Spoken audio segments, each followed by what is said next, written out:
I plopped the VHS into the VCR, grabbed my drink from the coffee table, then sank into the couch. Static filled the screen, and a white noise sounded from the TV. I wondered why the cashier at the store had let this go for cheap. Usually tapes go for at least double that nowadays, since VHS is somewhat of a relic, and there's a niche of tape collectors out there. Hell, the camcorder alone should have been more, too, but whatever. Abruptly, jerkily, the static dissipated from the screen, as if the frame rate dropped from 20 to 1, and the noise gradually faded into silence. It was an empty, bleak, gray room. The floor was plain, and it didn't seem like the room had a ceiling. An old wooden chair sat in the center, partially turned towards the camera. A closed door was embedded in the right wall. For 5 minutes, the still picture didn't change. Then, as I was going to get up and refill my drink, the door opened. A small boy walked in. His hair was black and flat against his forehead, and he wore a white gown. The boy closed the door, then went and sat on the chair, facing the camera. "What the hell is this?" I asked the empty room. Then, a black, amorphous shape suddenly shot down from above. It wrapped around the boy's neck and ripped him out of the frame. The boy struggled to break free before being torn off screen, but he didn't escape. The video became jerky again, its frame rate dropping. In one frame, the room was empty. In the next, a tall, thin man stood against the back wall. He wore a black suit and a hat. He walked across the room, weaving around the chair towards the camera. He grabbed the side of the camera and pulled it towards his face. It was like he had gripped my head and pulled me closer. Everything was in first person. His shriveled, wrinkling, papyrus-like skin seemed to ripple over his bones, and his deep-seated, colorless eyes seemed to melt endlessly. He grinned as he walked back to the chair, still holding the camera. The man flipped the camera back to face the ceiling of the room. But what was above was no ceiling at all. The tarry black and dark red sky flowed and ebbed like the ocean. Slits like slices in flesh opened and closed, revealing globules of sickly yellow eyes that endlessly rolled in pockets of blackened wounds. The camera was turned to the far wall, held high up by the man. He threw the camera towards it. It crashed through and fell to the floor of a dark place, skidding across. Then, there were weird gurgling sounds from behind as the man came through the hole. God, this is weird, I thought. I went to take a drink, but then remembered it was empty. I paused the film, got up, and went into the kitchen. I refilled my glass, yawning. Maybe I should just finish the tape tomorrow. I looked at the clock on the wall above the fridge to see it was nearing midnight. Yeah, that sounds good. I put my glass into the sink, switched off the lights and the TV, and went upstairs to the bathroom. After I finished, I walked to my bedroom. The hallway light allowed some light into my room, and I can see an oily, gleaming orb lying on the floor. What the hell is that? I turned on the lights and slowly walked into the room.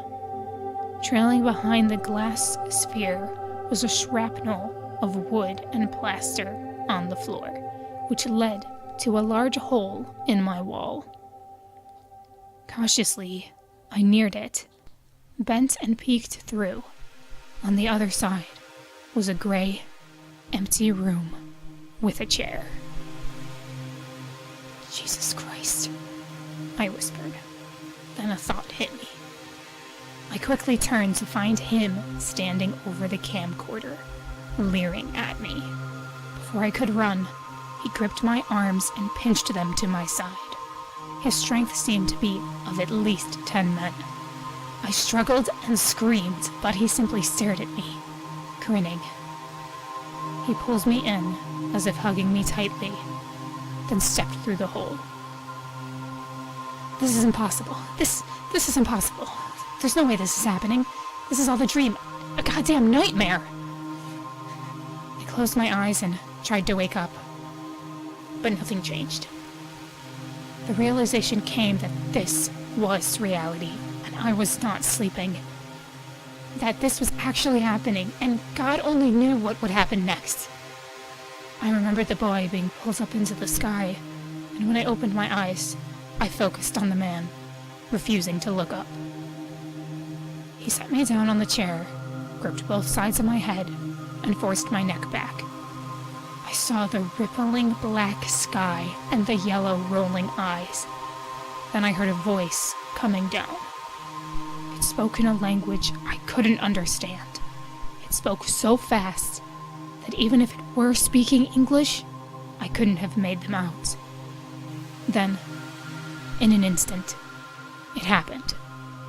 The amorphous shape came down from one of the flesh sockets in the black ocean above. It wrapped around my body and pulled me up into itself. Then, flashes of imagery like a slideshow, played at breakneck speeds, zipped through my mind. They were cloudy, fleshy walls that spoke to me. Runes, bleeding, seeping with oil. Runes etched into places and shapes that have no names. A large, vast room. Stairs that seemed to go on forever. An altar. A spinning, crudely crafted gem that glowed hideously. That spoke to me. To everyone. And everything in the room. Then a blackness that was forever. That was sentient. That lived and breathed and consumed. It consumed me. As if I had opened my eyes, the darkness vanished. I was in a long, shadowy hallway. Out of the gloom, a tall door appeared before me. I reached to the knob, standing on my tiptoes, and opened the door. Inside was a gray, empty room with a chair standing in its center. I went into the room, then closed the door. I sat on the chair when something strong and dark came down from above, wrapping around my neck. Tears ran down my face as I was pulled up into the unknown. Images repeated. Darkness vanished. Now I leaned against the wall in the room. My room. And looked over to the all-seeing orb in the opposite wall. I took it in my hands and looked down at it, grinning. I walked over to the empty chair, gripped the all-seeing orb in both hands, and faced it above. Not yet, I whispered, then threw the orb through the back wall. I followed it, through the hole and into a dark place. There, I waited. Sometime later, a person came in, and I snatched him up. He cried and screamed. I took him through the hole and into the room. My room.